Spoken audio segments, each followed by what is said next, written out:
जय राधा माधवा, जय कुंज बिहारी। जय राधा माधवा, जय कुंज बिहारी। जय गोपी जन वल्लभ गिरिवरधारी। जय गोपी जन वल्लभ गिरिवरधारी। यशोदानंदन व्रज जन रंजन, यशोदानंदन व्रज जन रंजन। यमुना तीर वनचारी, यमुना तीर वनचारी। जय राधा माधव, जय कुंज बिहारी। हरे कृष्णा कृष्णा कृष्णा हरे हरे, हरे राम राम राम हरे हरे। हरे कृष्णा कृष्णा कृष्णा हरे हरे, हरे राम राम राम हरे हरे। जय राधा श्याम सुंदर, राधा श्याम सुंदर राधे। जय कृष्ण बलराम, कृष्ण बलराम। जय कृष्ण बलराम, जय गौरानिताई गौरानिताई, गौरानिताई जय गौरानिताई। जय जय प्रभुपाद प्रभुपाद प्रभुपाद। जय श्रीला प्रभुपाद। हरिनाम संकीर्तन की जय, श्रीमद् भगवद गीता की जय, श्रील प्रभुपाद की जय। ओम अज्ञानतिमिरान्धस्य ज्ञानाञ्जनशलाकया चक्षुरुन्मिलितं येन तस्मै श्रीगुरवे नमः। श्रीचैतन्यमनोभीष्टं स्थापितं येन भूतले स्वयं रूपकदा मह्यं ददाति स्वपदान्तिकं। वन्देऽहं श्रीगुरो श्रीयुतपदकमलं श्रीगुरुन् वैष्णवांश्च। श्रीरूपं साग्रजातं सहगण रघुनाथान्वितान्तं सजीवं साद्वैतं सावधूतं परिजनसहितं कृष्णचैतन्यदेवं श्रीराधा कृष्ण पादान सहगण ललिता श्री विशाखान्वितांश्च। हे कृष्ण करुणा सिंधु दीनबंधु जगतपते गोपेश गोपिकांत राधाकांत नमोस्तुते। तप्त कांचन गौरांगी राधे वृंदावनेश्वरी वृषभानुसुते देवी प्रणमामि हरिप्रिये। वाञ्छाकल्पतरुभ्यश्च कृपा सिंधुभ्य एव च पतितानां पावनेभ्यो वैष्णवेभ्यो नमो नमः। नमो विष्णुपादाय कृष्णप्रेष्ठाय भूतले श्रीमते भक्तिवेदांत स्वामिनिति नामिने। नमस्ते सारस्वते देवे गौरवाणी प्रचारिणे निर्विशेष शून्यवादी पाश्चात्य देशतारिणे। जय श्री कृष्ण चैतन्य प्रभु नित्यानंद श्री अद्वैत गदाधर श्रीवासादि गौर भक्तवृंद। हरे कृष्णा कृष्ण कृष्णा हरे हरे, हरे राम राम राम हरे हरे। हरे कृष्णा। तर कोणाला आठवतंय आपण काय केलेलं मागच्या आठवड्यात? हरे कृष्ण. अ, जसं संन्यासी आणि योगी याच्याबद्दल श्रीकृष्णाने म्हणजे सांगायला सुरुवात केली. तर म्हणजे आधी जसं अर्जुनाने प्रश्न विचारलेला त्याच संदर्भात पुढे सुरुवात केली आणि त्याला संन्यासी आणि योग्याबद्दल सांगायला सुरुवात केली. मग आता संन्यासी जो असतो त्याच्या गुणधर्मांबद्दल सांगायला सुरुवात केली की संन्यासी असं कोण असतो. तो त्याच्यासाठी अष्टांग योग पद्धतीचा तो उपयोग करतो आणि मग योगारूढ वृक्ष आणि योगारूढ या दोन स्टेजेस बद्दल आपण ऐकलं. जेव्हा जेव्हा मनुष्य म्हणजे संन्यासी जो असतो त्याला या सगळ्या स्टेप्स मधून जावं लागतं आणि शेवटी त्याचा ध्येय एकच असतं की भगवंतांची प्राप्ती. पण तो एक सेल्फिश मोटो घेऊन जात असतो की मला देवाबद्दल एकरूप व्हायचं आहे. तर भगवंत इथे सांगायचा प्रयत्न करतायत की काही झालं तरी ते एक त्याच्यामध्ये सेल्फिश मोटो आहेच, पण त्याच्यापेक्षा भक्तियुक्त मनुष्य जो आहे त्याच्या मनामध्ये सेल्फिश इंटरेस्ट नाहीये, तो सेल्फिश नाहीये. तो देवाला प्राप्त करण्यासाठी नाही, देवासाठी काम करतो, एक कॉन्शियसनेस मध्ये काम करतो. आणि त्या त्या हिशोबाने आता श्रीकृष्ण सांगायला सुरुवात केलेली आहे. मस्त. आणि खूप छान. आणि आपण परत अजूनही म्हणजे त्यांच्या संन्यासाच्या गुणधर्मांबद्दल अजूनही म्हणजे पुढे श्रीकृष्ण सांगतात पुढच्या श्लोकांमध्ये. खूप छान. एक 2-3 पॉइंट्स मध्ये थोडेसे आपल्याला अमेंडमेंट करू शकतो आपण. पहिली गोष्ट म्हणजे एकरूप होणं जे आहे ना, हे ध्यान योगामध्ये होत नाही. ठीक आहे, तर आपण ते मागे बघितलेलं ना, कर्मकांड, कर्मयोग, नंतर ज्ञानयोग, ध्यानयोग, भक्तियोग, ही काइंड ऑफ लॅडर आहे. ठीक आहे. त्याच्यामध्ये कर्मयोग काय असतो, की त्याला म्हणजे फक्त ड्युटी करायची म्हणून करतो. इट इज नॉट नेसेसरी की त्याला तो का करतो हे त्याला माहिती असेल आणि कोणाकरता करतो हे त्याला माहिती असेल. It's not necessary. म्हणजे त्याचा तो ऑब्जेक्टिव्ह नसतो कर्मयोगीचा. तो फक्त स्वतःच्या प्युरिफिकेशन करता हे करत असतो.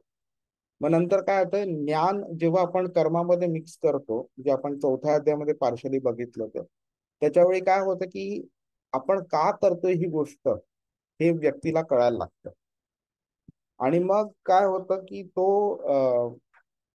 म्हणजे संन्यास ही मेंटॅलिटी ठेवून जेव्हा तो कार्य करायला लागतो, त्यावेळी तो 5व्या अध्यायात त्यांनी कर्मसन्यास बद्दल सांगितलं आणि कर्मयोगाबद्दल सांगितलं. आणि ते एक्सटेंड करत कृष्ण आता इथे सांगतोय की संन्यासी म्हणजे ही व्यक्ती नाही जी फक्त काय म्हणतात त्याला, सॅफ्रॉन कपडे घालते, भगवे कपडे घालणारी व्यक्ती संन्यासी नाही. तर संन्यास ही एक मेंटॅलिटी आहे, ही एक मानसिक अवस्था आहे. ही स्वतःच्या स्वार्थाकरता न करणारी व्यक्ती फक्त परमेश्वराकरता, परमात्मा करता जेव्हा ती करते, त्यावेळी त्याला संन्यास म्हटलं जातं. आणि म्हणून इकडे कृष्ण पहिल्या ह्याच्यात सांगतोय अनाश्रित कर्मफलम, मिनिंग त्या जी व्यक्ती कर्मफलांचा आश्रय घेत नाही आणि अशा पद्धतीने कार्य करते, तो संन्यासी आणि तोच योगी पण आहे. ठीक आहे.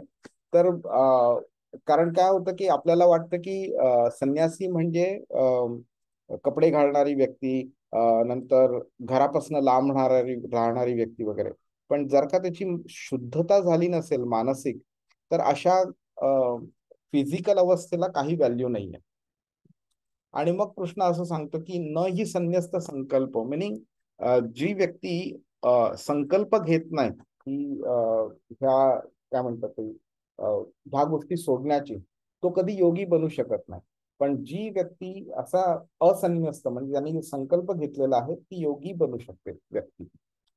तर इथे संन्यासी आणि योगी मध्ये कृष्णाने डायरेक्ट असं डिफरन्सिएशन केलं नाहीये. आणि आपल्याला कळेल जसं 6वा अध्याय संपायला येईल त्यावेळी तो कळेल की एका योग्याला तो संन्यासीपेक्षाही वरचा दर्जा देतो. ठीक आहे.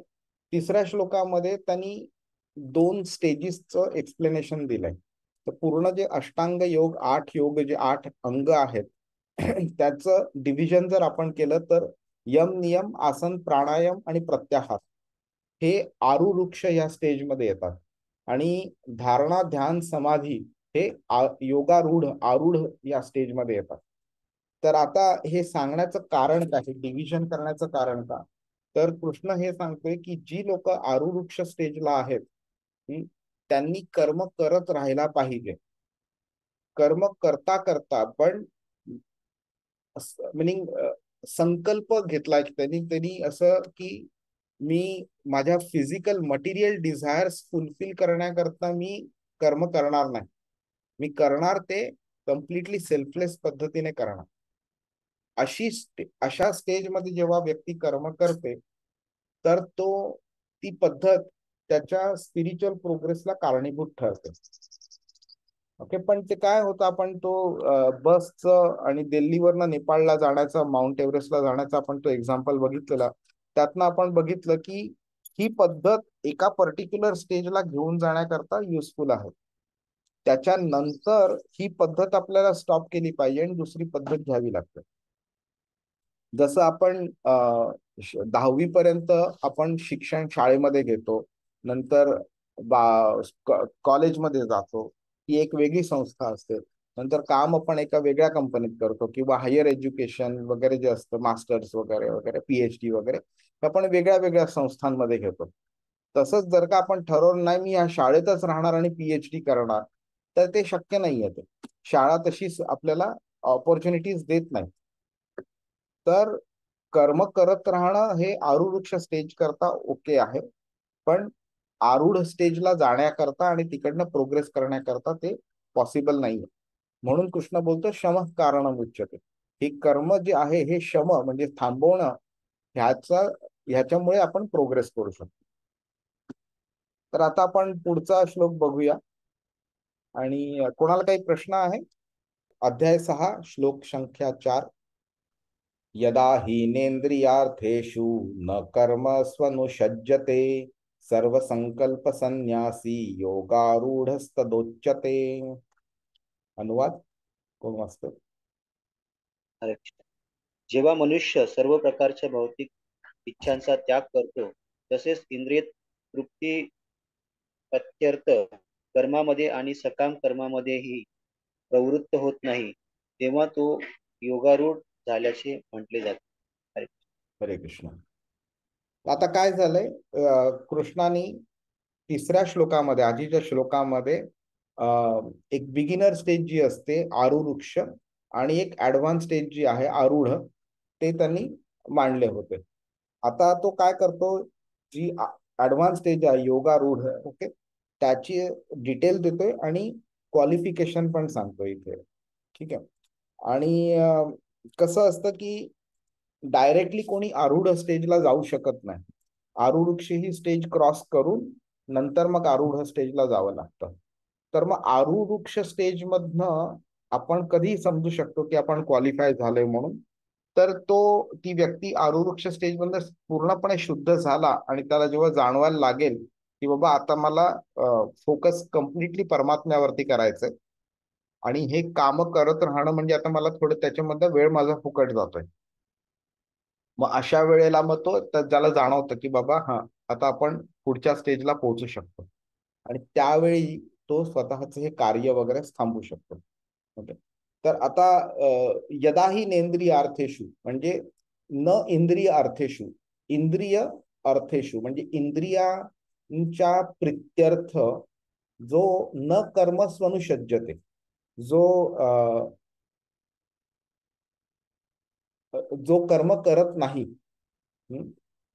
ती व्यक्ती सर्व संकल्प संन्यासी, मिनिंग सगळ्या प्रकारच्या ज्या मानसिक इच्छा असतात, इंद्रियांच्यामुळे जन्माला आलेल्या, मनामुळे जन्माला आलेल्या, अशा ह्या इच्छा संन्यासी त्यांनी त्याग केलेला आहे अशा इच्छांचा, अशी व्यक्ती योगारूढ तदोच्यते. आपण इंग्लिशमध्ये करतो ना, आपण बोलतो ना की डिफाईन सो अँड सो, आणि मग आपण लिहितो की definition of so and so is so and so.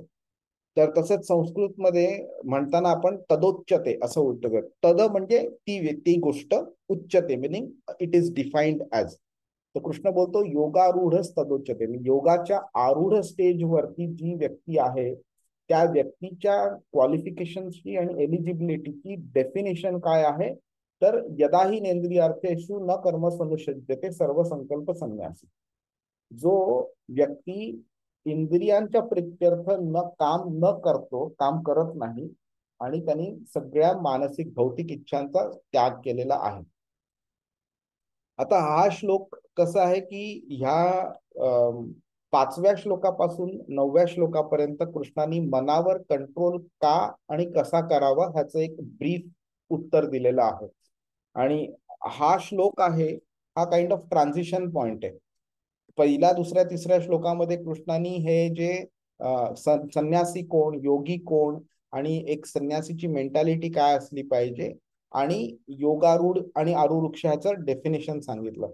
आता हा श्लोक काय करतोय की पुढचा श्लोक जो सांगतोय की मनावरती कंट्रोल करायचा, तर इकडे त्याचं उत्तर तो देतोय की ते का करायला पाहिजे, की म्हणजे इंद्रियांच्या मुळे जन्माला आलेल्या इच्छा आहेत, त्या इच्छा येऊ नये आणि त्यांना कंट्रोल करावं आणि त्यांना हाकलून लावावं, ह्याच्याकरता मनावरती कंट्रोल केला पाहिजे. तर तो पुढच्या श्लोकांमधनं तो कसा करायचा मनावर कंट्रोल आणि का करायचा ते तो सांगतो तिकडे. आणि म्हणजे हे श्लोक जे आहेत ना, मेजॉरिटी ऑफ द श्लोक हे आपल्याला पूर्ण भगवद्गीताचं तसं बघितलं तर आपल्याला भगवद्गीता ना आपल्या इंद्रियांच्या इंद्रियांना आवडतं म्हणून आपण जास्तीत जास्त लोक त्या प्रकारच्या गोष्टी करत असतात. तर इंद्रियांना आवडतं म्हणून दारू पितील, इंद्रियांना आवडतं म्हणून पिक्चर बघत बसतील, क्रिकेट बघत बसतील, किंवा काही खेळायला जातील, किंवा म्हणजे घाणेरड्या बऱ्याच अशा गोष्टी आहेत ज्या त्या करत राहतील. तर हा एक मेन डिफरन्सिएशन आहे भगवद्गीतामध्ये की तुम्हाला भगवद्गीता प्युरिटी 100% प्युअर स्टेजला आणण्याकरता तुमच्या ज्या इम्प्युरिटीज आहेत ना ते काढण्याचा प्रयत्न करते भगवद्गीता. आणि one of the main reasons of impurities is आपण इंद्रियांच्या करता गोष्टी आपण करत राहतो. आपण तसं बघितलं ओके तर आपण बॅलन्स्ड माइंड मध्ये विचार केला व्यक्तीने तर त्याला कळतं की जुगार खेळणं चुकीचं आहे. लोक चोऱ्या करतात, लोकांना मूर्ख बनवतात, त्यांचे पैसे लाटतात, दारू पितील किंवा नॉनव्हेज खातील. बॅलन्स माइंड मध्ये त्यांना जर विचारलं आपण की बाबा तुम्हाला खरोखर पटतंय का हे तुम्ही जे करताय, तर ते बोलतील नाही. पण काय करू, कंट्रोल होत नाही. आणि म्हणून मग ते करत राहतात ते. तर भगवद्गीता आपल्याला त्या पर्टिक्युलर स्टेज ते किती चुकीचं आहे हे नॉलेज देऊन आपल्याला त्यातनं बाहेर काढते. आणि म्हणून ही जी एक थीम जी आहे ना ही तुम्ही कॉन्स्टंटली भगवद्गीतामध्ये बघाल की इंद्रिय प्रित्यर्थ तुम्ही गोष्टी करू नका, इंद्रियार्थेषु हे करू नका. आणि अशी व्यक्ती जी आहे ही म्हणजे हे जे कर्म जे असतात म्हणजे कधी कधी आपण फक्त पापांचा विचार करतो, आपल्याला वाटतं की पाप करू नये म्हणून, पण पुण्य सुद्धा तितकंच वाईट आहे. बऱ्याच लोकांना ते कळत नाही. पुण्य केल्यामुळे तुम्ही जन्ममृत्यूच्या चक्रातनं कधीच बाहेर पडू शकणार नाही. म्हणून कृष्ण इथे पुण्य पण करू, पाप तर नाहीच नाही करायचं, पण पुण्य पण करू नका. आणि जे तुम्ही कराल ते तुम्ही कृष्णाकरता करा. म्हणजे तुमचा स्वार्थ तर येणारच नाही कुठे, पण तुम्ही पॉझिटिव्हली ते कर्म करा. आतापर्यंत भगवद्गीतेच्या ह्या स्टेजमध्ये कृष्ण आपल्याला निगेटिव्हली कर्म करू नका म्हणून सांगतोय. आणि भक्ती योग जेव्हा चालू होईल त्यावेळी तो पॉझिटिव्हली कर्म कसं करायचं ते सांगतो. कारण ती एक इंटरमिजिएट ती स्टेज आहे ना की तुम्ही ना पॉझिटिव्ह ना निगेटिव्ह काही करत नाही. तर निगेटिव्ह न करणं म्हणजे तुम्ही कमीत कमी झिरोच्या स्टेजला येत आहे, पण पॉझिटिव्ह करणं म्हणजे तुम्ही पॉझिटिव्ह साईडला जाण्याचं आहे. हरे कृष्णा. आता आपण जरा छोट्या छोट्या गोष्टी बघूया. योगारूढ ही जी अवस्था जी आहे त्याच्यामध्ये पहिली गोष्ट म्हणजे जे एक्सटर्नल वर्क आहे ते स्टॉप करणं आणि आंतरिक आत्म्यावरती आणि परमात्म्यावरती चिंतन करणं हे होतं. त्यामुळे इंद्रिय तृप्ती ही एक्सटर्नल गोष्ट झाली, त्याच्यासाठी लालसा नसली पाहिजे आणि त्याच्यासाठी कृती पण नसली पाहिजे. म्हणून यदाही नेंद्रियार्थेषु. नंतर काय तर न कर्म संसज्जते, म्हणून म्हणजे फल देणारं जे कर्म आहे त्याच्यामध्ये गुंतलं नाही पाहिजे. आणि आपण ते बघून घ्या, हे कर्म आणि दुसरं कर्म आधीच्या ह्याच्यात सांगितलं तर डिफरन्स काय आहे. आणि सर्व संकल्प संन्यास म्हणजे जे भौतिक इच्छा आहेत त्यांचा त्याग करणं. आणि जर एखादी व्यक्ती अशा प्रकारे करू शकलं तर मग तो शमः कारणामुच्यते. आता आपण जेव्हा अर्जुनाला हा श्लोक कसा ऍप्लिकेबल आहे हे बघू ना त्यावेळी तुम्हाला जाणवून येईल की अर्जुन जेव्हा दुसऱ्या अध्यायात म्हणालेला ना की भैक्षमपीह लोके, मला भिक्षा मागावी लागली तरी चालेल पण मी ह्यांच्याशी युद्ध करणार नाही. तर ती भिक्षा मागण्याची जी थॉट प्रोसेस होती ना अर्जुनाची, ती किती चुकीची होती हे तुम्हाला आता कळून येईल. कृष्ण इथे हे सांगतोय की तुम्ही जर का प्रॉपर स्टेजला तुम्ही पोहोचला नाहीत आणि त्याच्या आधीच तुम्ही कर्म सोडलं तुम्ही, तर हे तुम्हाला तुमच्या स्पिरिच्युअल लाईफला आणि तुमच्या मटेरियल लाईफला बॅकफायर करेल. तुम्ही जर का एका प्रॉपर स्टेजला पोहोचलात आणि तुम्ही कर्म सोडलं तर ते तुमच्या स्पिरिच्युअल प्रोग्रेस करता चांगली आहे. मग ती स्टेज आहे कोणती आणि ओळखायची कशी, तर त्याचंही कृष्णाने इथे आपल्याला डेफिनेशन दिलंय. इंद्रियांकरता करायचं नाही, फला कर्म देणारी फल देणारी कर्म त्याच्यात गुंतायचं नाही, आणि सगळ्या भौतिक इच्छांचा त्याग करणं. असं जर तुम्ही केलं तर तुम्ही पुढे जाऊ शकता. आता 6.3 मध्ये सुद्धा कृष्णाने कर्म हा शब्द वापरलेला, आणि ह्या श्लोकात पण एक कर्म हा शब्द वापरलाय.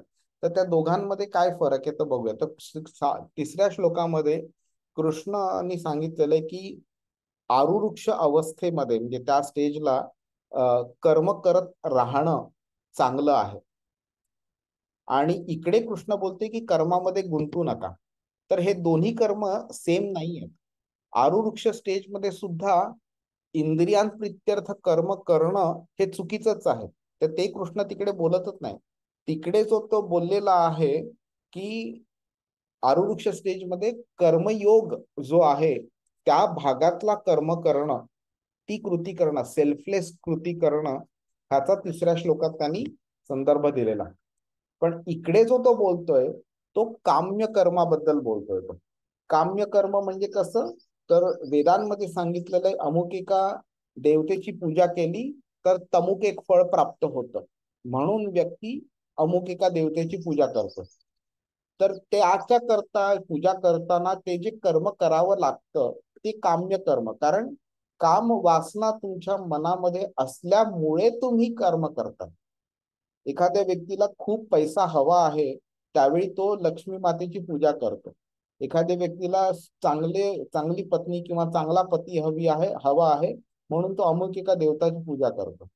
म्हणजे काय झालंय, देवताची पूजा करणं हा तुमचा प्रायमरी ऑब्जेक्टिव्ह नव्हता. प्रायमरी ऑब्जेक्टिव्ह तुमचं ते काम वासनाची पूर्ती करणं होता. आणि मग ते करण्याची इच्छा असताना तुम्हाला कळलं की अमुक एका देवतेची पूजा करायची आणि त्याप्रमाणे तुम्ही केली, तर ते काम्य कर्म झालं. भौतिक इच्छा पूर्ण करण्यासाठी तुम्ही एखादं कर्म जेव्हा करता त्याला काम्य कर्म म्हणतात. तर कृष्णाने इथे काय सांगितलेलं आहे, यदाही नेंद्रिय अर्थेषु, म्हणजे इंद्रियांच्या अर्थाप्रित्यर्थ अर्थ पूर्ण करण्याकरता न कर्म सोनुसज्जते, त्या इंद्रियांच्या कर्म कोणतं असतं, ते काम्य कर्म असतं. तशा प्रकारचं कर्म करू नये, कारण त्यांनी इंद्रियांवर जर काबू मिळवला असेल आणि इंद्रियांची जी इच्छा आहेत ज्या त्यांना त्यांचा जर त्याग केला असेल तर मग तो अशा प्रकारचं कर्म करणार. आता सर्व संकल्प संन्यासी म्हणजे काय ते जरा बघून घेऊया.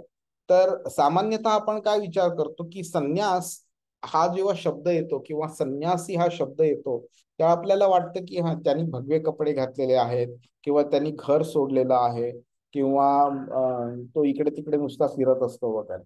पण कृष्ण काय करतो इथे, सर्व संकल्प ह्या शब्दाशी संन्यासी हा शब्द जोडतो. आणि म्हणून तो सांगतो की ही संन्यास ही एक अवस्था आहे. त्या स्टेजला तुम्ही पोचला पाहिजेत, म्हणजे तुम्ही तशा प्रकारचे तुम्ही कसं असतं ना की आता ब्रह्मचर्य, गृहस्थाश्रम, वानप्रस्थाश्रम आणि संन्यासाश्रम. तर तुम्ही त्या संन्यासच्या स्टेजला गेलात आणि तुम्ही संन्यास घेतलात तर तुम्ही संन्यासी होणार असं नाहीये ते. संन्यासी ही एक मानसिक अवस्था असली म्हणजे तुम्ही अगदी ब्रह्मचर्य असताना सुद्धा तुम्ही संन्यासासारखं तुम्ही बिहेव करू शकता, कारण ती एक अवस्था आहे. ती अवस्था कृष्ण बोलतोय की त्यागाने निर्माण होते, आणि त्याग प्रत्येकाने केला पाहिजे, प्रत्येक स्टेजमध्ये केला पाहिजे. तर जेव्हा आपण सांसारिक उपभोगांसाठी फिजिकल प्लेजर करता जेव्हा आपण गोष्टी करत नाही, फक्त आपलं कर्तव्य म्हणून करतो किंवा कृष्णाकरता करतो, त्यावेळी ती अवस्था, ती मानसिक अवस्था सुद्धा संन्यासाचीच आहे. आणि म्हणून कृष्ण इथे बोलते की सर्व संकल्प म्हणजे जे ह्या इच्छा असतात आपल्या मनामध्ये, शरीराच्या इच्छा असतात, त्यांचा त्याग करणं, त्या सर्व संकल्प संन्यासी, त्याचा संन्यास घेणं, त्यापासून संन्यास घेणं, अशा अवस्थेला तो बोलतो की योगारूढ अवस्था आहे ती. तर आणि अशा अशा व्यक्तीला मग नंतर कोणती इच्छा नसल्यामुळे त्यामध्ये कोणती काही मिळवण्याची काही इच्छा राहत नाही, काही बाकी पण राहत नाही त्याला. आणि आपण म्हणजे ह्याबद्दल असं बरंच बोललेलं आहे की ही एक नकारात्मक मेथड आहे टीचिंगची, जी कृष्ण आता एम्प्लॉय करतोय. हे करायचं नाही, ते करायचं नाही, असं करू नका, तसं करू नका वगैरे. पण काय करायचं हे तो अजून पूर्णपणे नीट सांगत नाही येतो. तर ही जी स्टेज आहे भगवद्गीताची आणि पुढे जी येणार आहे भगवद्गीतेची स्टेज, ह्याच्यामध्ये जमीन आसमानाचा फरक आहे. आणि तुम्हाला ते जाणवलं असेल जेव्हा आपण 5व्या अध्यायाचा 29वा श्लोक शिकलो, तो किती पॉझिटिव्ह होता श्लोक. पण त्याच्या आधीचे जे श्लोक होते ते किती म्हणजे असं निगेटिव्ह वाटत होते ना. हे करू नका, ते करू नका, असं नाही करायचं, तसं नाही करायचं. पण 29वा श्लोक होता तो काय करायला पाहिजे ते सांगत होता, आणि कृष्णाने स्वतःला सेंटरमध्ये ठेवून तो श्लोक बोललेला. त्यामुळे त्या दोन्ही प्रकारच्या श्लोकांमध्ये एक मोठा डिफरन्स आहे. तर कृष्ण इथे तेच सांगतोय की नुसतं नकारात्मक असू नये, पॉझिटिव्हली पण ह्या गोष्टींकडे बघायला पाहिजे. आणि ह्याच्याबद्दल आज आपण बोलू थोड्याबद्दल. आता अर्जुनाला काय कृष्ण मेसेज देतो ह्यातनं, तर अष्टांग योग जो आहे ह्याच्यामध्ये जे 8 अंग जे आहेत हे जगाशी आपण संबंध ठेवतो आणि त्याप्रमाणे ते अंगाचं म्हणजे अष्टांग आपण योग आपण प्रॅक्टिस करतो. तर यम नियम आसन प्राणायाम मध्ये काय होतं की आपण रूल्स अँड रेग्युलेशन्स फॉलो करतो. म्हणजे कसं आहे, तुम्ही स्टेज बाय स्टेजला किती सायंटिफिकली हे सगळं विचार केलेला आहे बघा. एक स्टेज आहे ज्याच्यामध्ये स्वच्छंदीपणे व्यक्ती राहतो, काहीही करतो, काहीही म्हणजे त्याच्या जे मनात येईल त्याप्रमाणे वागतो. हा, म्हणजे आता समजा एखादा मुलगा आहे, 20 वर्षाचा मुलगा आहे, त्याला अक्षरशः जे पण मिळेल ते तो खातो. रस्त्यावरचं खाईल, इकडचं खाईल, तिकडचं खाईल वगैरे वगैरे.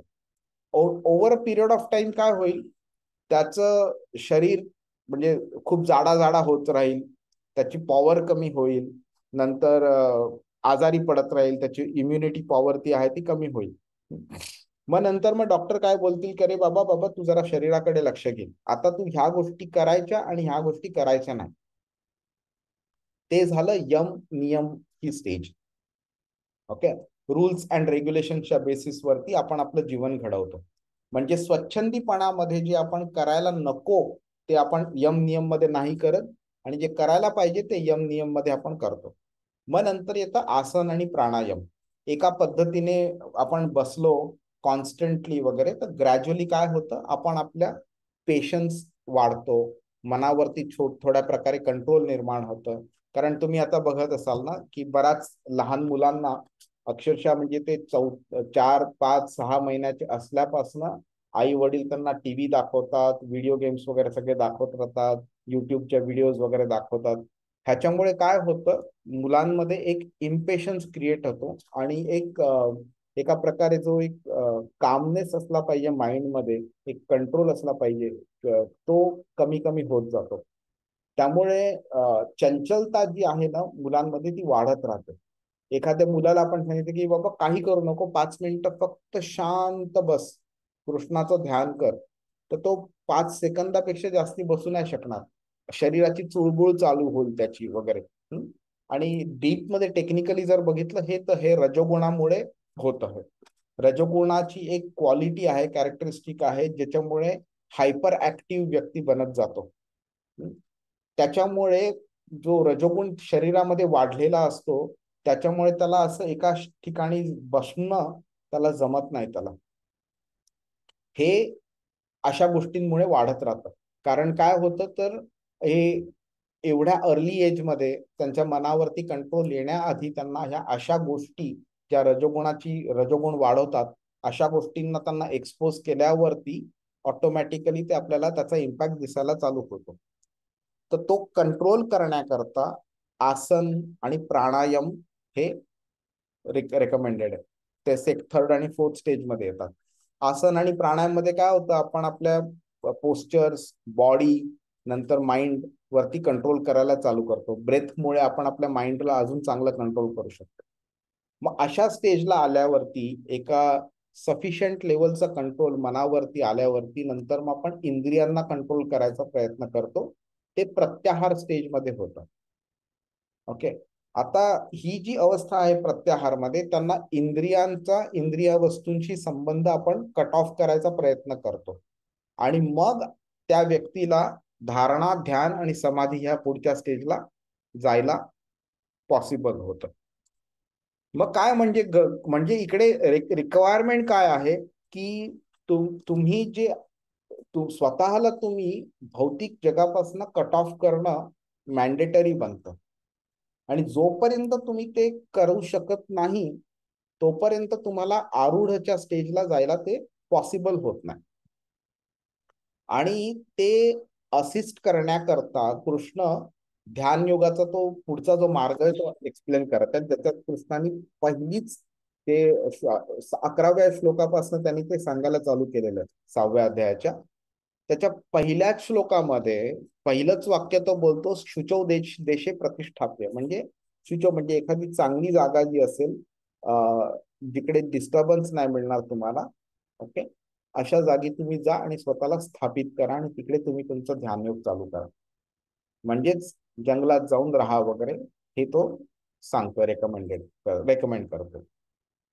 आणि मग काय होतं की आता अर्जुनाच्या मनात असा एक प्रश्न निर्माण होऊ शकतो की जर का संन्यास ही एक मेंटॅलिटी आहे आणि संन्यास खरोखर घेण्याची आवश्यकता तेवढी नाहीये, जर का व्यक्ती योग करत असेल तर मग तो विचार करतो की जगाचा त्याग करण्याची गरजच नाहीये किंवा संन्यास घेण्याची गरज नाही.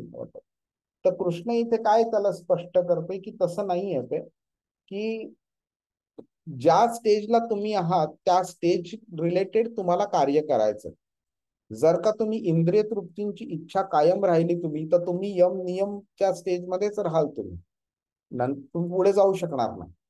आणि मग पुढे जर जायचा प्रयत्न करत असाल तुम्ही तर तुम्हाला इंद्रिय हे सोडावे लागतील. आणि म्हणून त्याचप्रमाणे जर बघितलं आपण तर जर आपण कृष्ण आता काय सांगतो इकडे की तुम्ही जर का एलिजिबिलिटी नसेल तुमची तर तुम्ही कार्य सोडू नका, कारण कार्य करत राहणं हेच तुमच्या प्युरिफिकेशनचा मार्ग आहे. त्याच्यामध्ये कृष्ण आता एक सर्वात मोठा असा संदेश देतो इकडे की बऱ्याच लोकांना वाटतं की आपलं जे कर्तव्य आहे संसारातलं ते कर्तव्य आता मला कंटाळा आलाय पार पाडायचं म्हणून मी संन्यास घेणार आहे. तर कृष्ण बोलतो ही चुकीचं आहे.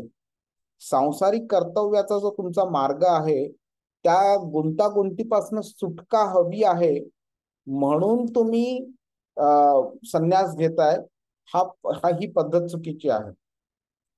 ते करू नये म्हणून इथे कृष्णाने डिफरन्सिएशन दिलेलं आहे की कोणत्या स्टेजला व्यक्ती कर्म करायला पाहिजे आणि कोणत्या स्टेजला कर्म नाही करायला पाहिजे.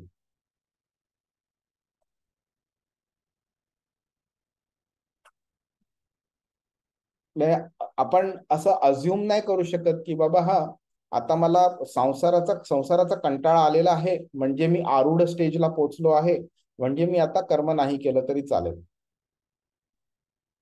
आता आपण आता पॉझिटिव्हली ह्याच्याकडे आता बघूया की कृष्ण भावनेमध्ये जी व्यक्ती असते, कृष्ण कॉन्शियस असते जेव्हा व्यक्ती, त्यावेळी त्याची जी मेंटॅलिटी असते ती मेंटॅलिटी योगारूढ या स्टेजशी कशी रिलेटेड आहे ते. तर कृष्ण काय बोलतोय की त्याच्या दिव्य आणि प्रेममयी सेवेमध्ये एखादी व्यक्ती जेव्हा व्यस्त राहते त्यावेळी योगारूढच्या ज्या क्रायटेरिया आणि क्वालिफिकेशन्स वगैरे आहेत त्या सगळ्या क्वालिफिकेशन्सला ही कृष्ण भावनाभावित व्यक्ती असते ती फुलफिल करते. ओके.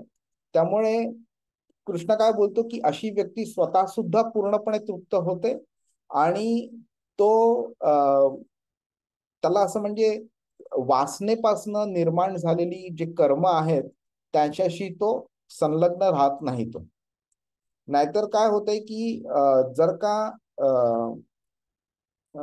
का त्यांनी कर्म ही अशी करत राहिला तो आणि इंद्रिय तृप्तीसाठी प्रयत्न करत राहिला तर त्याला इंद्रिय तृप्तीमध्येच अडकावं लागतं आणि तो त्यातनं कधी बाहेर येऊ शकत नाही. तो आणि जेव्हा कृष्णाकरता करतो आपण, त्या म्हणजे कृष्णाच्या संतुष्टी करता जेव्हा आपण कार्य करतो, त्यावेळी आपण इंद्रिय तृप्तींच्या पासनं लांब जाऊन आपण कार्य करत राहतो आणि कृष्णाच्या संतुष्टीमध्ये आपण आपली संतुष्टी प्राप्त करतो आणि तिकडे आपण संतुष्ट झाल्यामुळे आपल्याला इंद्रिय तृप्ती करण्याची आवश्यकता पडत नाही. तुम्हाला आठवत असेल, दुसऱ्या अध्यायाच्या 59व्या श्लोकामध्ये कृष्ण म्हणालेला परम दृष्ट्वा निवर्तते म्हणून, तर ती ही स्टेज आहे. ती कृष्णाकरता गोष्ट करणं, स्वतःच्या फायद्याकरता गोष्ट न करणं, म्हणजेच आपल्याला कृष्णाकरता भक्ती पण करायला मिळते, सेवा पण करायला मिळते आणि त्याच्यामध्ये आपला पण फायदा होऊन जातो. तिकडे जरी आपला फायदा करणं हा आपला हेतू नसला तरी ऑटोमॅटिकली ते होतं. ऋषिकेन ऋषिकेश, हे जे आपले इंद्रिय आहेत त्याचा स्वामी म्हणजे ऋषिकेश म्हणजे कृष्ण. तर हे आपले ऋषिक आहेत जे इंद्रिय, त्यांना कृष्ण जो इंद्रियांचा स्वामी आहे त्याच्या सेवेमध्ये लावणं. एक प्रश्न होता, मग आपण ते अगोदर कर्मयोग जे बघितला त्याच्यामध्ये पण आपण बघितलं ना की कर्म जे आहेत ते कृष्ण प्रित्यर्थ करायचे असतात, म्हणजे त्याग त्याग नाही करायचं. मग ते पण actually just I am trying to draw line की हा, कसं, म्हणजे आपण तिथे पण बघितलेलं की कर्मयोग मध्ये पण बघितलेलं आपण की आपण जे एक कर्म असं जे आई कर्म करते तिला माहित नसतं आणि एक जे कर्म आपण करतो जे कृष्ण प्रित्यर्थ ते खरं कर्मयोग असतं. मग आता आपण जो टॉपिक करतोय तो how to draw line between कर्मयोग आणि व्हॉट इज गोइंग ऑन. हे सेमच आहे प्रभू, दोघांमध्ये काही डिफरन्स नाहीये.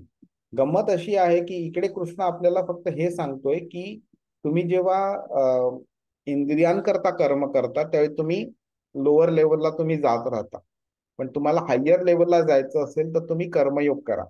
ओके, अजूनही, आणि कर्मयोगचं डेफिनेशन म्हणजे सेल्फलेसली करणं. ओके, अजूनही कृष्ण त्या स्टेजला घेऊन गेला नाही आपल्याला की कर्म कोणाकरता केलं पाहिजे म्हणून. आपल्याला त्यांनी थोड्याशा हिंट्स दिलेल्या. मयी सर्वाणि कर्माणि संन्यस्याध्यात्म चेतसा म्हणून तिसऱ्या अध्यायाच्या 30व्या श्लोकात तो बोललेला, मयी सर्वाणि कर्माणि, हे सगळी जी तुझी कर्म आहेत ती मला, माझ्याकरता कर आणि मला अर्पण कर. अशी काही श्लोक तो बोललेला, पण अगदी म्हणजे ब्रीफ मध्ये होतं ते. त्याला पुढे पॉझिटिव्हली तो नंतर घेऊन जातो. त्यामुळे दोघांमध्ये जर तुम्ही डिफरन्स फाइंड आउट करायचा प्रयत्न केला तर काही डिफरन्स नाही, सेमच आहे ते. इकडे काय, इकडे कसं आहे की हे जे योगारूढ स्टेज आहे किंवा समाधीच्या स्टेजला घेऊन जाते, तर ती व्यक्ती ते कर्म जे आहे, पहिली गोष्ट प्रत्याहार पर्यंत कर्म जे तो करत होतो स्वतः करता करत असतो, पण सेल्फिश करत नसतो, सेल्फलेसली करायचा प्रयत्न करतो. आणि त्याच्या पुढच्या स्टेजला जातो त्यावेळी तो परमात्म्यावरती केंद्रित करतो आणि अक्षरशः जे बेअर मिनिमम आहे ना, शरीर आणि आत्म्याला एकत्रित ठेवण्याकरता जे बेअर मिनिमम कर्म करायची आवश्यकता पडते तेवढंच करतो.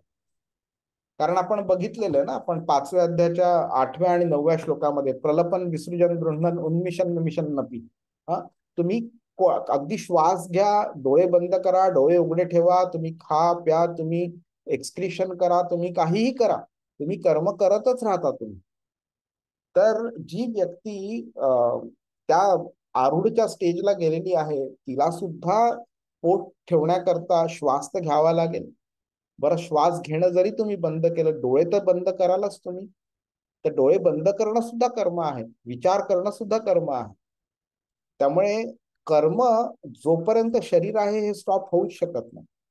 म्हणून कृष्ण बोलतो की जे बेअर मिनिमम आहे ते जेव्हा तुम्ही कराल, तुमच्या शरीराकरता नाही पण शरीर आणि आत्मा एकत्र ठेवण्याकरता कराल, तर ती स्टेज जी आहे ती ते समाधीची स्टेज आहे. आणि त्याला कृष्ण बोलतोय की मग तुम्ही परमात्म्यावरती केंद्रित करून तुम्ही करू शकता आणि मग नंतर तुम्ही त्या स्टेज पासून अजून पुढे भक्तीच्या स्टेजला येऊ शकता. तुम्ही सॉरी, तुम्ही काहीतरी बोलत होता नंतर परत. हो, म्हणजे प्रभू जी आरूढ स्टेज आहे, व्यक्तीला जंगलात जायची गरज नाही, तो फॅमिलीमध्ये राहिला तर प्रश्न असा आहे की तो आपली फॅमिली सांभाळून पण आरूढ स्टेजवर जाऊ शकतो. अगदी अगदी अगदी. Okay. पण कसं आहे पण की प्रोबॅबिलिटी, आता संत तुकाराम महाराजांचं घेऊया ना आपण. आता जसं आपण आधीच्या श्लोकामध्ये लास्टच्या स्लाइडमध्ये बघितलं की कृष्ण भावना भावित जी व्यक्ती असते त्याच्यामध्ये ती सगळी लक्षणं असतात जी एका आरूढ स्टेजच्या व्यक्तीच्या मध्ये असतात. म्हणजेच काय, आरूढ ही एक नुसती अवस्था नाहीये, तर ती पण एक कार्यपद्धती आहे, ती पण एक लक्षण आहे, ते पण एक म्हणजे मेंटॅलिटी आहे ती. पण प्रॅक्टिकली सगळ्यांना ते शक्य नाहीये. आता आपल्यामध्ये असे किती व्यक्ती असतील जे बोलू शकतील की बाबा मी संसारात राहून सुद्धा संपूर्णपणे डिटॅच्ड मेंटॅलिटीनी मी कार्य करीन आणि कृष्णाची भक्ती करीन. खूप डिफिकल्ट आहे ते. म्हणून कृष्ण बोलतोय की जेव्हा तुम्ही त्या मेंटॅलिटीच्या त्या स्टेजला पोहोचायचा प्रयत्न करत असता, त्यावेळी तुम्हाला कर्म करणं मॅन्डेटरी जर असलं तर हे तुम्हाला कर्म बांधून ठेवतं, पुढे जाऊन देत नाही. म्हणून मग त्यावेळी बोलतो की ऍट दॅट स्टेज जेव्हा तुम्हाला रिअलाइज झालेलं आहे की बाबा मला आता खरं कर्म करायचं नाहीये, मला फक्त परमात्म्यावरती मन केंद्रित करायचंय, पण ते जमत नाहीये कारण मी संसारात आहे आणि मला कर्म करायला भाग पडतंय, अशा वेळी तो बोलतोय की तुम्ही कर्म करणं स्टॉप करू शकता तुम्ही. आणि on a practical basis, because हे आपल्याला संसारात राहणाऱ्या व्यक्तींना इम्पॉसिबल आहे आणि कृष्ण रेकमेंड पण करत नाही. म्हणून तो बोलतोय 11व्या श्लोकामध्ये शुचौ देशे प्रतिष्ठाप्य, तुम्ही जा जंगलात आणि तिकडे करा. पण हे सगळं जे आता आपण शिकतोय ना, हे प्रॅक्टिकली इम्पॉसिबल आहे कलियुगामध्ये इम्प्लिमेंट करायला आपल्यासारख्या व्यक्तींना. आणि म्हणून अर्जुन 33 आणि 34व्या श्लोकामध्ये कृष्णाला बोलते की हे जे तू काय मला सगळं सांगितलेलं आहे हे कम्प्लिटली इम्प्रॅक्टिकल आहे. त्यामुळे नंतर मग कृष्ण भक्तियोगाचा मार्ग सांगायला चालू करतो. त्यामुळे आता हे जे आपण शिकतोय ना, हे फक्त टेक्निकल अँगलने शिकायचा प्रयत्न करतोय. प्रॅक्टिकली अप्लाय करणं आपल्याच्यानी ते इम्पॉसिबल आहे. ओके, बरोबर. म्हणजे कृष्ण डायरेक्टली बोलत नाही की हे इम्पॉसिबल आहे. तो अर्जुनकडून बोलून घेतो की इम्पॉसिबल, आणि मग नंतर पुढे येईल जे काय करायचं. म्हणजे what you said is negative toward zero. बरोबर. आणि स्वतः बोलत नाही की this is impossible, he is giving option and then कृष्णाकडून वधवून घेतो की हे पॉसिबल. आणि काय होतं ना की भक्तियोग मधले पॉझिटिव्ह समजण्याकरता आपल्याला बाकीच्या प्रोसेसेसचे निगेटिव्ह समजणं आवश्यक असतं. तर कृष्ण आता आपल्याला ते सांगतोय की बरेच मार्ग आहेत, त्यापैकी मी भक्तियोग रेकमेंड करतोय. आणि भक्तियोग का रेकमेंड करतोय, तर भक्तियोगामध्ये नुसते पॉझिटिव्ह आहेत असं नाही, तर दुसऱ्या प्रोसेसेस मध्ये निगेटिव्ह आहेत, म्हणून सुद्धा भक्तियोग जास्ती चांगला आहे. नाहीतर काय झालं असतं की भक्तियोग आणि अजून 1-2 प्रकारचे योग ते सगळे पॉझिटिव्ह आहेत, तुम्ही कोणतेही करू शकता. तर तसं नाही कृष्ण ऑप्शन देते. कृष्ण सांगतोय भक्तियोग रेकमेंडेड आहे बिकॉज बाकीच्या प्रोसेसेस मध्ये निगेटिव्ह आहेत म्हणून.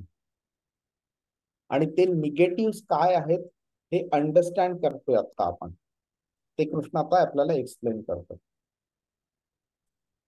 पण प्रभू जे पहिले 4 पॉइंट्स आहेत, म्हणजे पहिली स्टेज वृक्ष, that is good, right? That is achievable.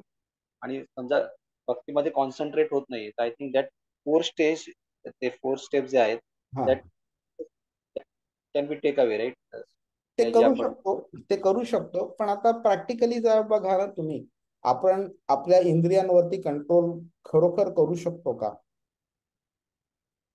किती लोकांना खरोखर प्रॅक्टिकली जमेल? प्रत्याहार ही जी स्टेज आहे त्या स्टेजला पोचणं म्हणजे आसन प्राणायाम ह्या स्टेजेसना क्रॉस करणं, म्हणजेच आपण यम नियम ह्या स्टेजेसना क्रॉस करणं. तर आपण आपलं लाईफ किती प्रॉपरली रेग्युलेट करतो?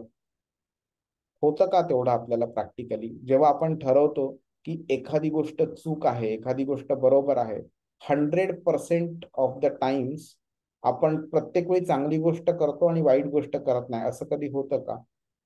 कधी कधी नाही होत ते. त्यामुळे कृष्ण म्हणून भक्तियोगाचा आपल्याला मार्ग दाखवतोय की जेव्हा आपलं मन भक्तीमध्ये रमेल त्यावेळी ऑटोमॅटिकली बाकीच्या गोष्टी बंद होतं करणं. ते आपण एक्झाम्पल घेतलं ना, लहान मुलांच्या हातात चाकू जर दिला, आला हातात त्यांच्यामध्ये, तर तो जर काढून घ्यायचा असला तर तो असा हिसकून चालत नाही, आपण त्याच्या हातामध्ये एखादं खेळणं वगैरे देतो किंवा एखादं खाणं काहीतरी देतो वगैरे, आणि ते घेण्याकरता ती व्यक्ती ती चाकू बाजूला ठेवते. म्हणजेच काय होतं की आपली इंद्रिय तृप्ती ज्याच्यामधनं आपल्याला मिळते ती चाकूसारखी आहे, आणि कृष्णाची भक्ती जी आहे ही एका खेळण्यासारखी आहे. तर जेव्हा आपण खेळण्याकडे धाव घेतो आणि खेळत बसतो आपण त्या खेळण्याने, त्यावेळी ते चाकू ऑटोमॅटिकली आपण बाजूला ठेवतो, इंद्रिय तृप्ती बाजूला ठेवतो. आणि असं ऑन अ ग्रॅज्युअल बेसिस जेव्हा आपण over period of time practice करतो, त्यावेळी ऑटोमॅटिकली आपली इंद्रिय तृप्तीची इच्छा मरून जाते. मग आपल्याला कृष्णाची इच्छा आपण पूर्ण करत असतो. आणि म्हणून हा पॉझिटिव्ह मार्ग आहे की तुम्हाला काही सोडायला सांगत नाहीये कृष्ण. कृष्ण आपल्या हातात अशी एखादी गोष्ट देतोय जी पकडता पकडता ऑटोमॅटिकली जी चुकीची गोष्ट आहे ती सुटून जाते, आपल्याला कळत पण नाही कधी. ओव्हर पिरियड ऑफ जे 15-20 वर्ष मी आता इस्कॉन मध्ये आहे, over period of so many years realize होतं की अरे आपण अमुक एका म्हणजे स्टेज पर्यंत अमुक एक गोष्ट करत होतो, ते किती चुकीचं होतं, ती कधी थांबली गेली कळलं पण नाही. हे असं प्रॅक्टिकली घडतं मग भक्ती योगामध्ये. त्यामुळे प्रत्याहारपर्यंत तुम्हाला नका करू असं कृष्ण बोलत नाही, करा, चांगली गोष्ट आहे ते, पण ते करण्यामध्ये probability of success is not always 100%. But भक्ती तुम्ही जर केली तर प्रोबॅबिलिटी ऑफ सक्सेस 100%. हरे कृष्ण. ओके. आपण 5वा श्लोक बघूया. उद्धरेदात्मनात्मानम् आत्मानमवसादयेत् आत्मैव ह्यात्मनो बंधुरात्मैव रिपुरात्मनः. अनुवाद. हरे कृष्ण. मनुष्याने आपल्या मनाद्वारे स्वतःची अधोगती होऊ न देता स्वतःचा उद्धार केला पाहिजे. मन हे बद्ध जीवाचा मित्र तसेच शत्रूही आहे. हरे कृष्ण. आता हे जे श्लोक आहेत ना, 5व्या श्लोकापासून 9व्या श्लोकापर्यंत, हे जेव्हा मनाबद्दल एखादी गोष्ट जर बोलायचं असेल तर ह्या श्लोकांचा उपयोग भरपूर होतो, बऱ्याच ठिकाणी होतो. ते त्याप्रमाणे त्या दृष्टीने ते फेमस आहे. इवन 6व्या अध्यायाच्याच 34व्या श्लोकामध्ये अर्जुन म्हणाला, चंचलम ही मन कृष्ण प्रमाथी बलवत दृढम. मनावरती कंट्रोल करणं खूप डिफिकल्ट आहे, कारण मन चंचल आहे. त्यामुळे हे जे श्लोक आहेत ते त्या दृष्टीने फेमस आहेत. तर काय होते की कृष्ण इथे सांगतो आपल्याला की मनुष्याने ही इंद्रिय तृप्ती आहे ह्याचा इच्छेचा एक त्याग केला पाहिजे, नाहीतर काय होईल, मन जे आहे हे वीक होत राहील. आता 100% परफेक्ट होतं, पण तो ग्रॅज्युअली तो मग नंतर 99, 98, 97 अशा स्टेजला तो येईल. आणि at a certain point of time नंतर मनाचा वरती कधीच आपण कंट्रोल करू शकणार नाही. ओके. तर मन हा असहाय्य नाही आहे असं आपण कधी मनात आणलं नाही पैकी मन माझं बळी पडलं त्याला, तर नाही, मन स्ट्रॉंग आहे तुमचं, पण त्याची स्ट्रेंथ तुम्ही त्याला वापरून देत नाही आहात. कारण त्याला असा इंद्रिय तृप्तीमध्ये तो इतका गुरफटलेला आहे की त्याला त्या व्यतिरिक्त काही चांगलं आहे हे त्याला माहितीच नाहीये. त्याची जी असोसिएशन जी आहे ही चुकीची झालेली आहे. तर आता बऱ्याच लोकांनी म्हणजे गीतेवरती भाष्य केलंय किंवा ह्या श्लोकावरती भाष्य केलंय, त्यांनी आत्मा ह्या शब्दाचा अगदी म्हणजे जो परफेक्ट अर्थ आहे तोच घेतलाय.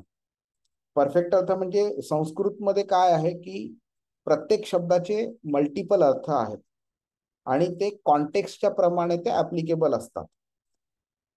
तर आत्मा ह्या शब्दाचा 3 अर्थ होऊ शकतो. आत्मा म्हणजे आत्मा सुद्धा, आत्मा म्हणजे मन सुद्धा, आणि कधी कधी आत्म्याला शरीर किंवा कधी कधी इंद्रिय असं पण म्हटलं जातं, संबोधलं जातं तिथे. तर आपल्याला संदर्भ जर समजला नाही तर आपल्याला त्याचा जो परफेक्ट अर्थ आहे तो कधीच कळू शकणार नाही. तर इथे प्रभुपादांनी आत्म्याचा अर्थ 2 प्रकारे काढलेला आहे. पहिला जो आत्मा येतो ह्याच्यामध्ये त्याच्यात आत्मा या शब्दाचा अर्थ काढला आणि दुसऱ्या आत्म्यामध्ये मनाचा अर्थ काढला. आणि त्यामुळे ह्या श्लोकाला प्रॉपर अर्थ निर्माण होतो. जर का आत्मा ह्याच शब्दांनी जर दोन्ही ठिकाणी अर्थ काढला तर त्याचा किती चुकीचा अर्थ होऊ शकतो ते आता आपण वाचूया. ओके, काय होईल की स्वतःहून स्वतःला उंचवणं किंवा उन्नत करणं आवश्यक आहे. आणि स्वतः बरोबर स्वतःची अधोगती करू नका. म्हणजेच काय, इकडे आपण आलं आत्मा बरोबर आत्म्याला उंचवणं आवश्यक आहे आणि आत्म्याबरोबर आत्म्याची अधोगती करू नका, कारण आत्मा हा आत्माचा मित्र आहे आणि आत्मा आत्माचा शत्रू देखील आहे. हे इलॉजिकल आहे. मिनिंग असा अर्थ निघणंच शक्य नाहीये, मूर्खपणा आहे तो. पण जेव्हा आपण आत्मा आणि मनाला प्रॉपर अर्थ जेव्हा लावतो, ओके, त्यावेळी तो काय अर्थ कृष्ण बोलतो की मन हे आत्म्याचा मित्र पण बनू शकतं किंवा शत्रू पण बनू शकतं. आणि मनाचा उपयोग करून, मनावरती कंट्रोल करून, मनाचा उपयोग करून त्याच्या बरोबर आपण स्वतःला उंचावलं पाहिजे. नाहीतर मन आत्म्याची अधोगती करू शकतो. हा खरा अर्थ निघतो त्यातनं. त्यामुळे आत्माचा अर्थ आत्मा आणि मन कॉन्टेक्स्ट प्रमाणे काढला तर हा श्लोकाचा अर्थ समजणं आपल्याला पॉसिबल आहे, नाही तर तो एक गोंधळ होऊ शकतो.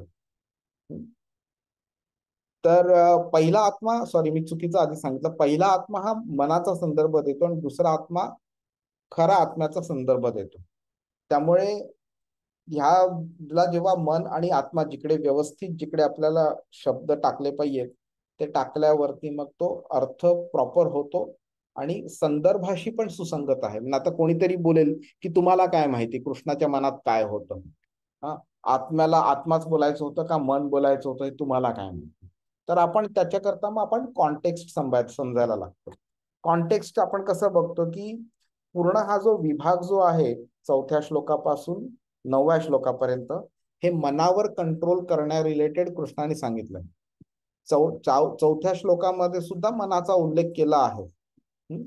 आणि 7व्या श्लोकामध्ये कृष्ण बोलतो जितात्मनः प्रशांतस्य, ज्या व्यक्तीने आत्मा आणि मनाला कंट्रोल केलेला आहे, मनाला जिंकलं आहे, तो एकदम प्रशांत, एकदम शांत होतो. त्याच्या मनात कोणतीही चलबिचल राहत नाही. आणि ह्याच्यामुळे आपल्याला कळून येतं की मनावरती कंट्रोल करणं इज द कॉन्टेक्स्ट हिअर. आणि जेच अर्जुन पण परफेक्टली 34व्या श्लोकामध्ये बोलतो की जर मन हे कॉन्टेक्स्ट मध्ये जर नसतंच इकडे तर अर्जुनानी मनाशी त्याचा संबंध लावलाच नसता. ते मनाशी संबंध त्याचा येतो म्हणून अर्जुन बोलतो तिकडे चंचलम ही मन कृष्ण म्हणून. आता बराच वेळ आपल्याला असं वाटतं ना की माझ्या मनामधनं एक आत्मा असा एक आवाज येतो आणि तो आवाज मला गाईड करतो. बरीच लोक असे बोलतात. बऱ्याच लोकांना जेव्हा आपण बोलतो की आपण विचारतो की अरे भगवद्गीता शिकत का नाही तुम्ही म्हणून, तर नाही, अजून वेळ आलेली नाहीये. मग वेळ कधी येईल? आतमधनं मला जेव्हा आवाज येईल, आतनं मला इन्स्ट्रक्शन्स मिळतील त्यावेळी मी भगवद्गीता शिकणार. आता शिकायची काही गरज नाही. आतनं मला आवाज आला पाहिजे. तर आतनं हा जो येणारा आवाज असतो तो कोणाचा आवाज असतो आणि तो येणारा आवाज नेहमी चांगलाच असतो का वाईट असू शकतो? तर आपल्याला काय होतं की आपली आतमध्ये विवेक, एक सद्बुद्धी आहे आपली, जी आत्म्याद्वारे आणि परमात्म्याद्वारे आपल्याला इन्स्ट्रक्शन्स देत राहते आणि कधी कधी आपलं मन सुद्धा बोलत राहतं. तर ती एक शक्ती आहे, त्यातनं आपल्याला आवाज येत राहतो आणि तो आवाज आपल्याला नेहमी काय करावं काय करू नये एक ह्याचं मार्गदर्शन करत असतो. पण हे मार्गदर्शन कसं असतं? दोन्ही प्रकारे असतं. पॉझिटिव्ह पण असतं, निगेटिव्ह पण असतं. आता कधी कधी काही लोकांना वाटतं की त्यांना माहिती असतं एखादी गोष्ट करणं चुकीचं आहे, पण तरी सुद्धा त्यांना ते करतात. मग काय होतं की त्याला आतनं आवाज येत राहतो करू नये करू नये, पण त्याचा अजून एक आवाज येतो त्याला की अरे जाऊन देणारे कोण बघत तर नाहीये ना, इकडे 4 पैसे ठेवलेत, तू उचलले, कोणाला कळते काय कळते, उचलते. किंवा अरे अशी अशी आहे, इकडे चोरी करता येते किंवा इकडे खोटं बोलायचं, इकडे असं प्रकारे पाप करायचं वगैरे, तू केलं तर तुला किती आनंद मिळेल, अशा प्रकारे त्याला एक आवाज येतो आणि तो त्या आवाजाला बळी पडतो. मग तो आवाज चांगला आहे कसं ठरू शकतं? तर हा जो आवाज आहे तो समोर म्हणजे त्या व्यक्तीला कृती करण्यास भाग पाडतो आणि उत्तेजित करतो त्याला. आणि कधी कधी तो आवाज जो असतो तो म्हणजे चांगला पण असतो तो, की आपल्याला तो सावध करतो की बाबा ही एक चूक आहे, ही केली नाही पाहिजेस तू. आणि नंतर मग आपण स्वतःला सावरतो, बोलतो की अरे हा मी चूक करणार होतो, बरं झालं मी केलं नाही ते वगैरे, ते पाप झालं असतं ते. तर हा आवाज दोन्ही प्रकारे येतो. मग आपल्याला असं कसं कळतं की बाबा आपल्याला हा आवाज चांगला आहे का नाहीये वगैरे. आणि त्यामुळे हे त्या आवाजाला ओळखणं फार महत्वाचं आहे. आणि त्याच्याकरता आपल्याला सुद्धा एक नॉलेजचा बेस असला पाहिजे टू डिटरमाइन की हा आवाज चांगला आहे का नाहीये. जेव्हा आपण शास्त्र शिकतो त्यावेळी आपल्याला शास्त्र सांगतं चूक काय बरोबर काय. आणि जेव्हा असे आवाज आतनं निर्माण होतात त्यावेळी आपण त्या नॉलेजला कम्पेअर करू शकतो आणि नंतर ठरवू शकतो की नाही, शास्त्राने सांगितलं असं करायचं नाही. त्यामुळे हा जो आवाज येतोय हा माझ्या इंद्रिय तृप्तींच्या प्रित्यर्थ आलेला आवाज आहे, त्यामुळे हा चुकीचा आहे. जर का ती चांगली गोष्ट असेल आणि शास्त्र संमत असेल तर आपल्याला कळतं की नाही, हा आपला जो विवेक आहे, आपली जी बुद्धी आहे, आपला आत्मा, आपला परमात्मा आपल्याशी बोलतोय आणि आपल्याला गाईड करतोय. तर ते आपल्याला कळू शकतं. त्यामुळे इट इज नॉट नेसेसरी की प्रत्येक आतनं येणारा आवाज हा आपल्या आध्यात्मिक प्रगतीच्या दृष्टीने चांगलाच आहे म्हणून, किंवा आपल्याला चांगल्या मार्गावरती घेऊन जाईल असं नाहीये. आणि सर्वात मोठी गोष्ट काय होते की जी अशी व्यक्ती जेव्हा ज्या असोसिएशन मध्ये, ज्या सिच्युएशन मध्ये जन्माला आलेली आहे, वाढलेली आहे, त्याची जी मेंटॅलिटी जी जशी क्रिएट झालेली आहे ना, डेव्हलप झालेली आहे, त्या मेंटॅलिटीच्या अनुसरून त्याच्या आतनं तो आवाज येत राहतो. तर एखादी व्यक्ती समजा चोर आणि लुच्चे लफंगे अशा लोकांमध्येच कॉन्स्टंटली जर राहत असेल तर त्याला कधी ते वावगं वाटणारच नाही. की त्यांनी एखादी जर चूक केली, एखादी चोरी केली तर त्याला ते चुकीचं कधी वाटणारच नाही. कारण त्याच्या आतनं येणारा आवाज सुद्धा त्याच प्रकारच्या मेंटॅलिटीचा आहे. त्यामुळे आतनं येणारा प्रत्येक आवाज हा चांगला असतोच असं नाहीये. मग मनाकडे म्हणजे समजा आता आवाज आला असा आणि समजा आपल्याला कळलं की तसं हे चुकीचं आहे म्हणून, पण तरी सुद्धा त्याला कधी कधी दुर्लक्ष करणं किंवा नाकारणं कठीण जातं. त्यावेळी काय होतं की आणि ते कठीण का आहे, तर आपण एक एक्झाम्पल घेऊ. एखादा आपला जर समजा दुश्मन असला कोणता, फॉर एक्झाम्पल, तर त्यांनी समजा आपल्याकडे हल्ला केला तर आपण आपला बचाव करू शकतो किंवा आपण त्यालाही त्याच्यावरती हल्ला करू शकतो. त्यामुळे शारीरिक युद्ध जर झालं तर शारीरिक युद्धाद्वारे आपण त्याला उत्तर देऊ शकतो.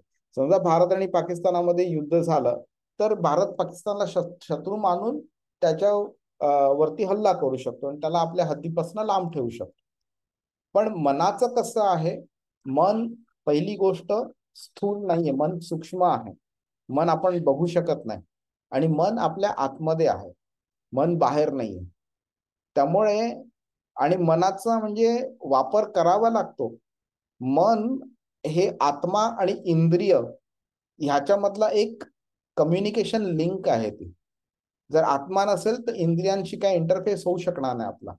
आणि इंद्रिय आणि बाह्य जगत जे आहे हे त्या दोघांमध्ये इंटरफेस आहे. म्हणजे बाह्य जगताशी आपल्याला जर काही इन्फॉर्मेशन हवी असेल तर ती फक्त इंद्रियांद्वारे मिळते आपल्याला. एखादी गोष्ट गरम आहे का किंवा आपल्याला भाजू शकतं का, नाहीतर आपल्याला जर कळलंच नाही, समजा आपण बोट टाकू आणि आपलं पूर्ण बोट किंवा हात किंवा पूर्ण शरीर जळून जाईल आणि आपल्याला कळणार पण नाही, कारण इंद्रियांनी काम करणं बंद केलेलं आहे. त्यामुळे इंद्रिय मॅन्डेटरी आहेत बाह्य जगताची इन्फॉर्मेशन घेण्याची. आणि इंद्रिय आणि आत्म्यामधला इंटरफेस हा मन आहे. त्यामुळे तुम्ही मन आणि इंद्रिय हा दोघांनाही तुम्ही बाजूला काढू शकत नाही तुम्ही. म्हणून मनाशी युद्ध करणं जास्त डिफिकल्ट ठरतं. ना त्याला फिजिकल कॅरेक्टरिस्टिक्स आहेत आणि you cannot keep it away आणि you need it mandatorily for the right purpose also. त्यामुळे मनाचा उपयोग करावा लागतो, मनाला अवॉइड नाही करू शकत आणि मग ते म्हणून ते आपल्याला डिफिकल्ट पडत जातात. आणि आता गंमत काय झाली की कृष्ण इथे काय बोलतोय, उद्धरेत आत्मनात्मानम. आता कृष्ण असं नाही बोलत आहे की हे मन तुझं नाहीये, कोणी दुसऱ्याचं आहे म्हणून. कृष्ण बोलतोय हे मन सुद्धा तुझंच आहे. आणि उद्धरेत म्हणजे त्याची जबाबदारी जी आहे, मनाला राईट मार्गावरती आणण्याची ही जबाबदारी पण आपलीच आहे. त्याला नियंत्रण करण्याची जबाबदारी पण आपली आहे. आपली जबाबदारी आहे ही कृष्ण आपल्याला दाखवून देतोय उद्धरेदात मनात मानम बोलून. ओके. त्यामुळे जेव्हा म्हणजे कसं आहे की आपण एक एक्झाम्पल घेऊ शकतो. एक दोरी आहे समजा, त्या दोरीला आपण धरून वरती चढू शकतो किंवा ती दोरी आपण सोडूनही देऊ शकतो आणि खाली पडू शकतो. तर तीच दोरी जी आपल्याला वरती पण नेऊ शकते, तीच आपल्याला ती पण त्यांना खाली पण येऊ शकतो आपण. त्यामुळे त्या दोरीचा वापर कसा करू शकतो हे आपण आपलं ठरवायचं असतं. आपल्याला वरती जायचं का खालती जायचं त्या दृष्टीने. एखादी जिना असतो ना, स्टेअरकेस असते, ती स्टेअरकेस तुम्हाला बोलत नाही तुम्ही वरती जायचं का खालती जायचं. तुम्ही वरती असाल तर तुम्ही खाली येऊ शकता आणि खाली असाल तर तुम्ही वरती जाऊ शकता, किंवा मध्ये असाल तर तुम्ही डिसाईड करू शकता वरती जायचं का खालती जायचं. स्टेअरकेस नाही डिसाईड करत. त्यामुळे जर का तुम्ही चुकून तुम्ही खाली आला तर आपण कधी स्टेअरकेसला ब्लेम नाही करत, अरे बाबा जिया तू का असं खालच्या डायरेक्शनला गेला म्हणून मला खालती यावं लागलं. नाही, खालती येण्याचा डिसिजन आपला होता. तसंच मनाचा आपण वापर करू शकतो आणि आपण ठरवू शकतो की त्याला चांगला वापर करायचा का वाईट वापर करायचा. आणि हा डिसिजन आपण आपला घेत असल्यामुळे ती जी डिसिजनची रिस्पॉन्सिबिलिटी असते ती सुद्धा आपलीच बनते. आता एक फायनल हे बघू की योग जो आहे त्याच्यामध्ये मित्र किंवा शत्रू मध्ये मनाची भूमिका, मन कसं पार पडतं. तर एखाद्याने जर मनावरती नियंत्रण केलं तर मन काय करतं, तो परमात्म्याची जी सूचना जी असते शास्त्राद्वारे किंवा गुरुद्वारे किंवा आतून जो आपल्याला आवाज येतो त्यातनं तो पार पाडत राहतो. इंद्रिय तृप्तीपासनं मन स्वतः अलिप्त राहतं आणि आपल्याला पण ते अलिप्त ठेवतं. आणि म्हणून काय होतं तर त्याचा परिणाम म्हणजे आपलं आध्यात्मिक प्रगती होत राहते. पण जर मन नियंत्रित नसलं तर मन शत्रूप्रमाणे काम करतं आणि वासना, क्रोध, भ्रम वगैरे जो आपल्याला होतो हे मनामुळे निर्माण होतं आपल्याला. आणि मनाचा जेव्हा इंद्रिय तृप्तीशी एकदम गाढ असा संबंध जेव्हा निर्माण होतो त्यावेळी आपली आध्यात्मिक प्रगती होते, अधोगतीच्या मार्गावरती लागतो आणि फायनली आपण जन्म मृत्यूच्या चक्रात अडकून जातो आपण. हरे कृष्ण. प्रभूजी, म्हणजे माझ्या प्रिव्हियस श्लोकांमध्ये एक विचारायचं होतं. आपण तिसऱ्या अध्यायात आपण जे एक श्रीकृष्णाने सांगितलेलं जनक आदी राजांनी नियत कर्मे करून सिद्धी प्राप्त केली, तर त्यांनी जे सिद्धी तिकडे जी सांगितलेली आणि आपण जे आता मागच्या श्लोकांमध्ये आपण जे बोलत होतो ती सिद्धी आणि जनक राजांनी केलेली सिद्धी ही एकच का, म्हणजे वेगळ्या आहेत. त्याच्यामध्ये ह्या सिद्धी ज्या आहेत ना, जे दोन प्रकारचे ध्यान योगी आहेत. काही लोकांना सिद्धी प्राप्त करायची असते, ज्यांना योग सिद्धी म्हणतात.